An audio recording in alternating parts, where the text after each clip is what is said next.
Firechild photography has been on the go now for it's probably the bones of 10 years. I've been self-employed for about 5 years full time. So originally I would have started photographing weddings and family portraits and stuff, you know, friends who had seen that I liked taking pictures and wanted to hire me for various things. And then in 2017, I sort of started doing the market research to see if brand photography was something that people could use. And the response was overwhelmingly positive, and I haven't really looked back since. So personal branding is something that I would have come to in maybe 2009, 2010 as a way to kind of, it was more kind of self-inquiry at the time. I didn't know what self-inquiry or self-coaching or any of that was at the time, but I came to this idea of personal branding, and it was a way for me to ask questions of myself and figure out, because I had lived in Southeast Asia for a year, and during that time the crash had happened, so I came home to friends and family having emigrated, no job for me here, and you know, it was all sort of I had been working for an NGO in Asia, and I had changed, and the country I came home to had changed. So to sort of help me find myself again, I found this personal branding. And so then in 2017, when, you know, I kind of thought, okay, well, is there another type of photography that I can do that is easier for me to talk about and easier for me to market? And the branding photography was something that seemed like it might work. And then I could bring all of that learning that I had done over those previous years, because I'd been doing these branding exercises and learning about it for myself, and had exercised it in my own business, I suppose. So then I could bring that to my clients as well as the photography. So I don't do branding work with my clients, but I use a lot of the exercises to help me really figure out who they are now, and also who they are becoming. Because at the point in time when people are investing in a business, in their business, in whatever form that is, it's because there's a turning point, there's a new period of growth or a new trajectory. And so me asking lots of really good questions helps me to figure out who they're becoming as well as who they are right now, if that makes sense. It does make perfect sense. And we go back more than a few years. What were you like as a child? Oh, what was I like as a child? So I grew up on a farm in Cavan, and myself and my brother would have been very busy outside a lot of the time. We had our tree houses and all our bits and pieces. Creatively, I suppose like myself, my brother would have engaged in a lot of like make-believe play and stuff like that. I shot my first wedding when I was 9. So my uncle got married, and I took my dad's camera. You know, it was just a 35mm camera, and I shot a whole roll of film. And then I brought it back over to Dad, and he noticed that the lens cap was still on the camera. So none of those photos came out. But I have to say, I do really remember that feeling. It was at the reception, and I just remember feeling like, you know, I was just observing people being themselves and being happy and enjoying themselves. So that was something that I've always really loved, you know. Tell me, what differentiates Éadaoin Carton from other professional photographers? So there is another personal brand photographer who is based in County Wicklow. So we've actually photographed each other. So the photograph that I gave to you for this, she took that. Her name is Eva Blake. And I think one of the basic tenets of personal branding is that if you are wholly yourself, that there isn't really any competition. So like I would see, you know, a lot of people, I suppose it's kind of strange to be naming somebody, you know, it's not a competition kind of thing. Like I see the people who go to her may not necessarily want to work with me. We're quite different people. You know, our personalities are a little bit different.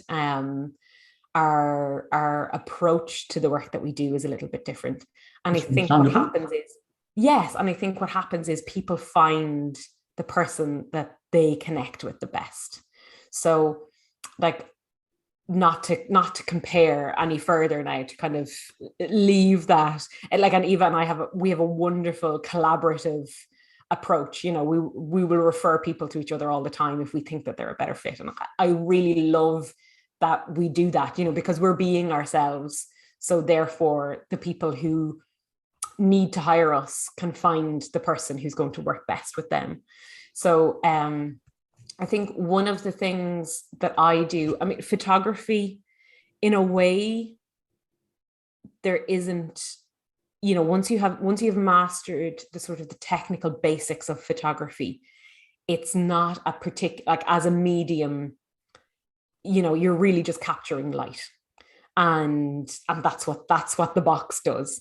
But I think the way that I approach what I'm doing, the way that I think about it, and the way that I help my clients to think about being photographed is really important for them. So I would say, rather than, you know, making sure that they look really good, or, you know, which is obviously very important, but I think the number one thing that I can do to help my clients is to make sure that they feel safe and comfortable being photographed. Because I think a lot of us have a fear and a discomfort with being seen and with being photographed. And I think, you know, helping people to remember that we're the only ones who see the camera, that actually what we're doing is we're creating a little window that your potential clients and collaborators can see you through, you know, and really just helping people to feel comfortable and powerful as well, you know. Indeed. How can scarcity mindset hold a person back? I think that's exactly what we've just been saying. Like, I really do believe that if you are being yourself, that there is no pie to get a slice of. You know, I think that's a very sort of capitalist mentality of, you know, there's a finite market and we each need to get our slice of the market or our corner of the market. But actually, especially as a small business owner, I couldn't possibly serve everybody who wants photographs. You know, I have a limited amount of capacity energetically to be able to serve my clients. Very true. So the way that I approach my work is I know how many people I can serve at my very best, so that when they hire me, they're getting 110% of me, that I am well slept and well nourished and creatively nourished and not overwhelmed with the amount of work that I'm doing. So when I approach it like that, I work backwards then, I suppose, and in terms of the business side of it, like the finances and all that kind of stuff. So I do really feel like it still certainly shows up for me in my business. Time would be where my scarcity mentality will come up a lot. And I think it's something that we have sort of ingrained in us. I think we have to remember that generationally, you know, our grandparents and our great grandparents, for the most part, would have dealt with a huge amount of scarcity. You know, the famine is still within such recent generations.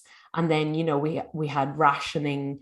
We had, you know, anybody who grew up on a farm, a lot of farms were very much subsistence farms.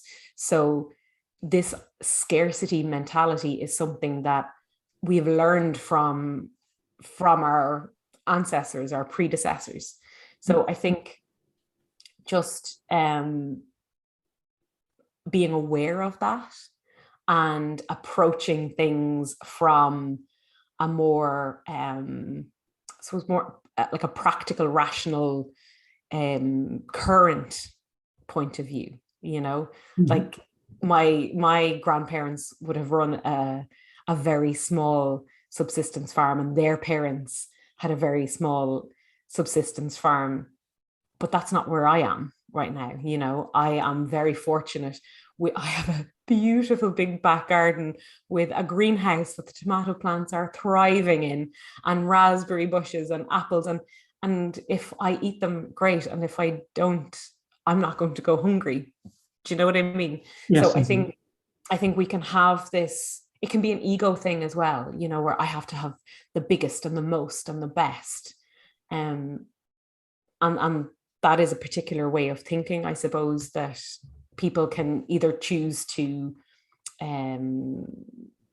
carry on with, or they can choose to kind of unlearn. Like my business is very much a lifestyle business. I'm self-employed because it affords me the opportunity to challenge myself, to set my own hours, to be the kind of parent that I want to be, and also to make money and have and financially support myself. But it's not about scaling or growing, or, you know, so I suppose I have a particular path that I have chosen for myself as well, you know. Effectively, what you're saying there, Éadaoin, is you've got a particular niche that you want to serve in your business. Yeah. But to serve those people as best you can, you need to be in the right mindset. Having said that, you also have a home to run, you have young children, you have a husband. So that all takes time. And on top of that, you need to take time for your own exercise and personal well-being, so that when you go out there and meet clients, you're there in the moment and you're there to help them to build a brand. In terms of your business experience, what's been the greatest lesson you've learned over the years from business networking? Business networking. That's a really good question, John. I suppose the power of story. Very good. That would be a really good lesson. So when I started the branding photography first, I was so excited about it because it was something that I was really passionate about. And I could see the return on investment very easily. You know, with wedding photography and family photography, it's very difficult to really put a tangible ROI on it, you know. It's much more emotional. Whereas with business, with branding photography, you know, we can say that, well, like absolutely unequivocally, you will get more clients if you show your face, because your clients and your collaborators want to know you and they want to know who you are.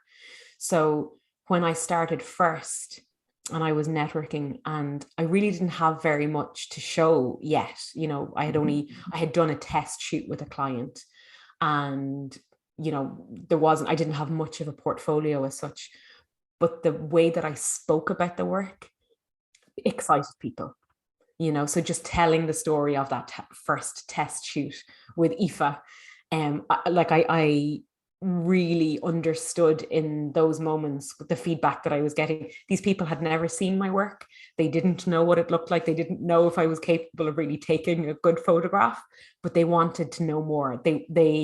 They were bought in just by the passion and the way that I was telling the story. So I think that connection and kind of painting those pictures for people. Yeah, that's a great answer to a tricky enough question, to be quite honest, Éadaoin. Because what you're saying there is that by telling stories at network meetings about successful clients or prospects, you're establishing an emotional connection with the audience.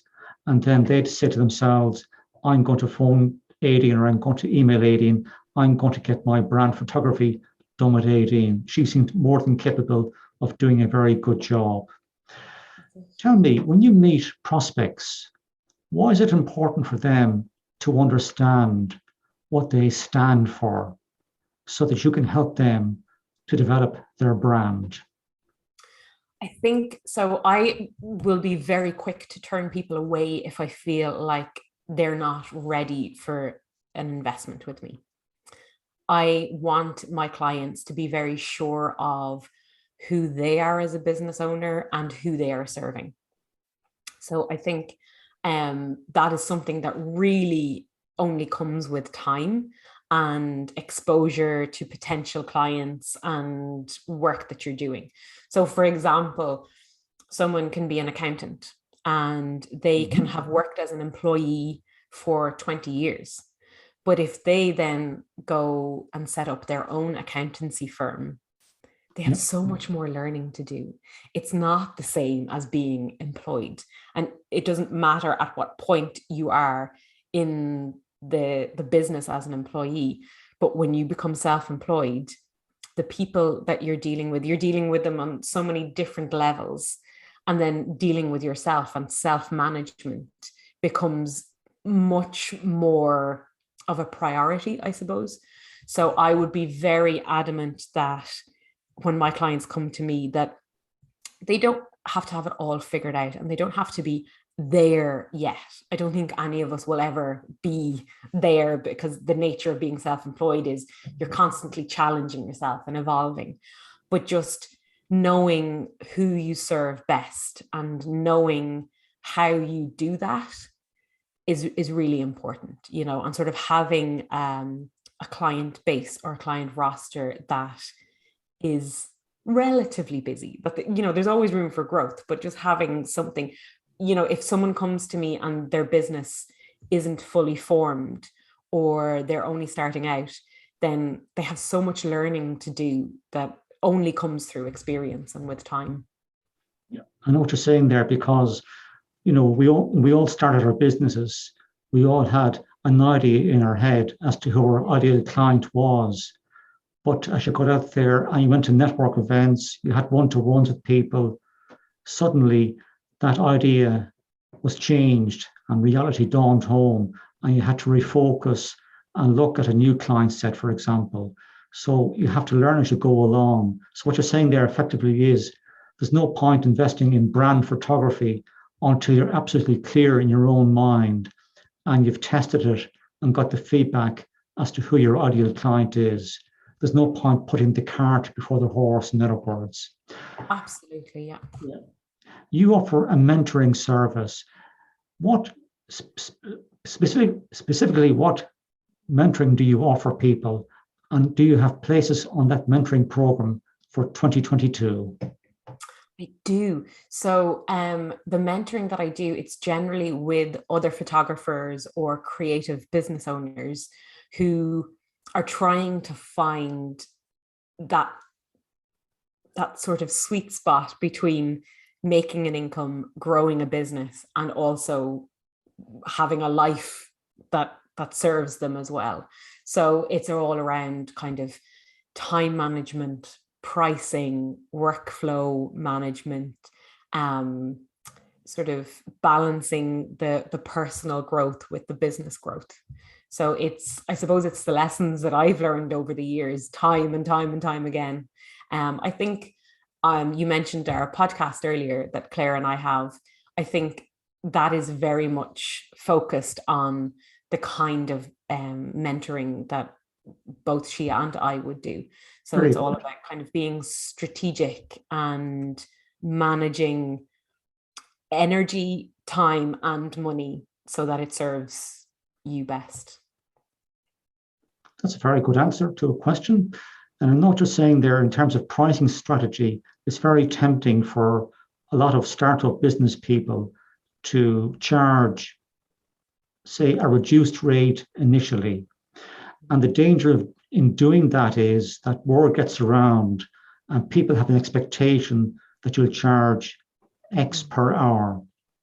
And then all of a sudden, they're hearing figure Y and they're saying to themselves, why is that person increasing their prices? I go somewhere else.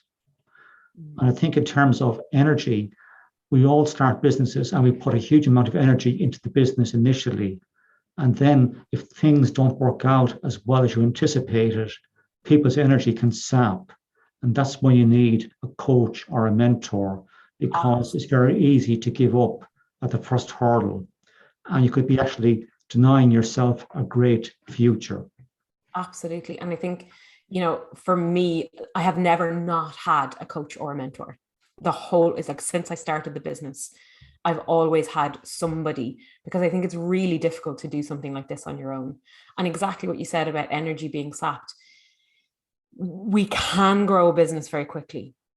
But the sustainability question still remains. So for me, growing my business slowly and surely and comfortably, but still challenging myself and pushing myself, is where I want to be, because I want to be still doing this in 10 years' time. Of course. And that's a great and noble idea to have in mind, I think, is that you want to build a business for the future that's going to sustain you and your lifestyle for the next 10, 12, 15 years, that allows you to educate your children, pay off your mortgage if you have one, and to have a good lifestyle within your means. That's a very noble way of looking at life and a business. What do you think is the future for brand photographers? That's a really great question. I think I was quite lucky.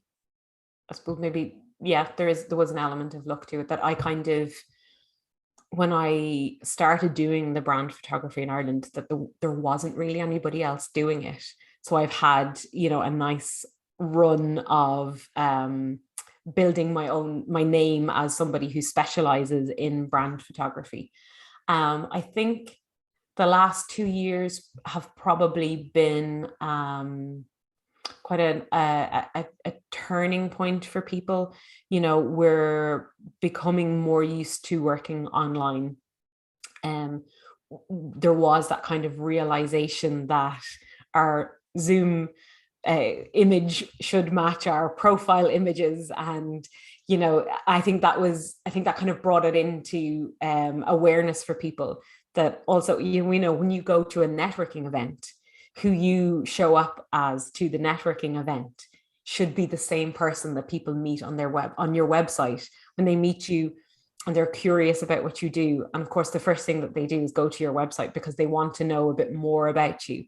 They want to meet the same person on your website that they met in that room, or on that Zoom call or whatever. So I think there is a really strong future for brand photography, because people expect their social media profiles and their websites to work for them. And so in order to do that, there needs to be a congruence between that first impression that people get online and the first impression that they get face to face.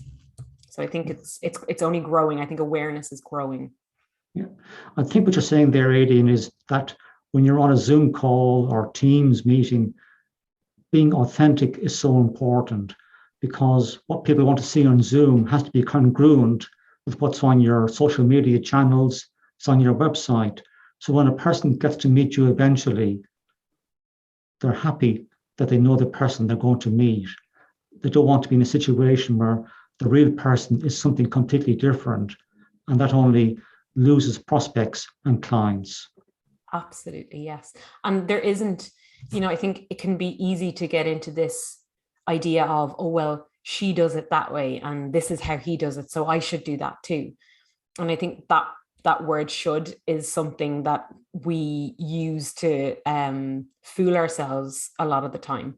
If we can just be who we are and do our work the way we have learned. I bring my experience in architecture.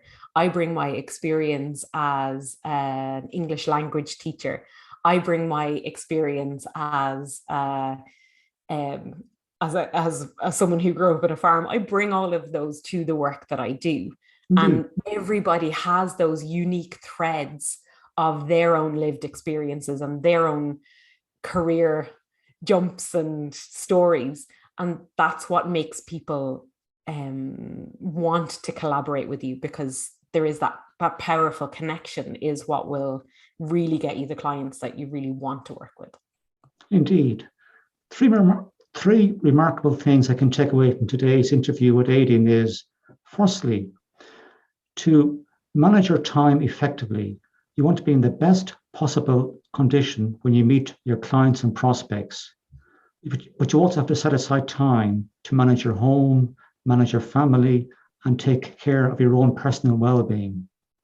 Number two, when you go to networking events, stories are so empowering. That's either client stories or client testimonials.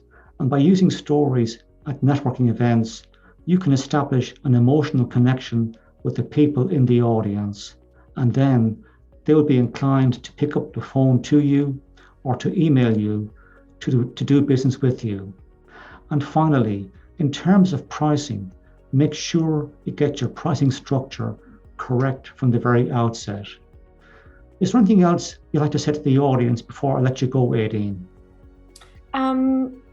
I don't think so, but I would love to give my our podcast another plug. Grow Out Loud it's called that because we are in the process of growing ourselves out loud and having these conversations. And this current season that we're doing is all about money. So we're having really,